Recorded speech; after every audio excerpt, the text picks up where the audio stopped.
It's 8:30. Good morning. I'm Ian Crouch with Hunter News. More than 4 years after former Premier Mike Baird announced funding to complete the final stage of the Newcastle inner-city bypass, an announcement is expected this afternoon, just over 3 weeks from the state election. Parliamentary Secretary for the Hunter, Scott McDonald, has called a media conference at Jesmond at 2 p.m. with Wallsend Liberal candidate Nick Trappett to announce the environmental impact statement for the long-awaited missing link has been approved. It should clear the way for the final approval of the project.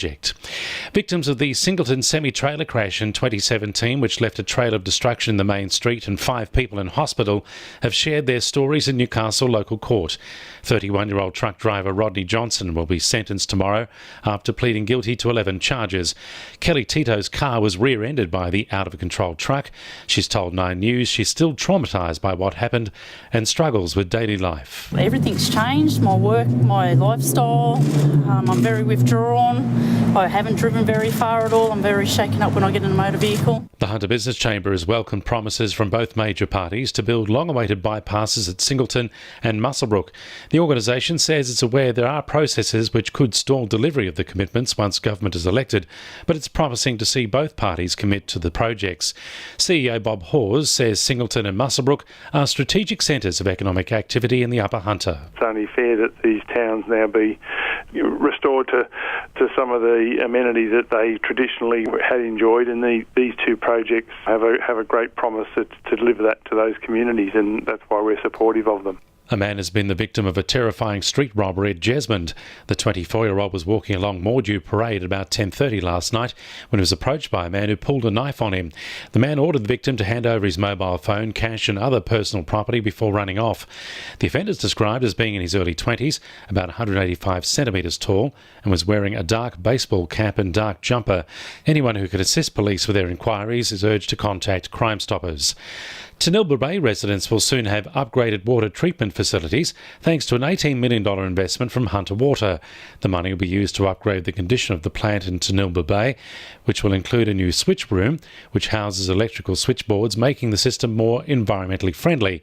Liberal candidate for Port Stephens, Jamie Abbott, says the investment will future-proof water in the region. The upgrade of the wastewater treatment plant in Tanilba Bay will ensure the continued reliability and operation, as well as service future growth in surrounding suburbs.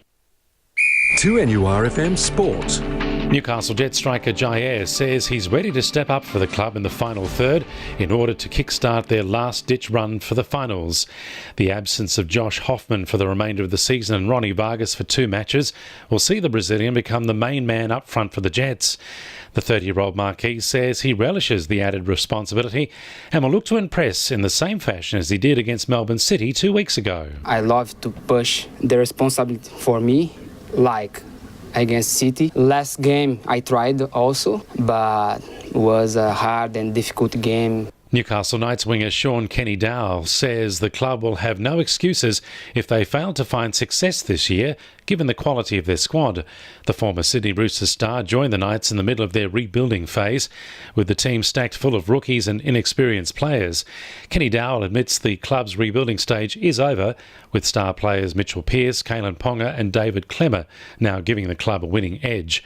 And the New South Wales Rugby Union boss has paid a visit to Newcastle in an effort to reaffirm their commitment to the region as a key growth area for the game. CEO Andrew Hoare promised a Waratahs satellite academy, as well as more games and Hunter-based teams in competitions such as the Shoot Shield.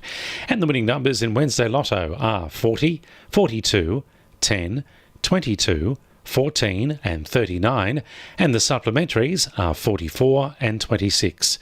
2NURFM News Time, 26 to 9.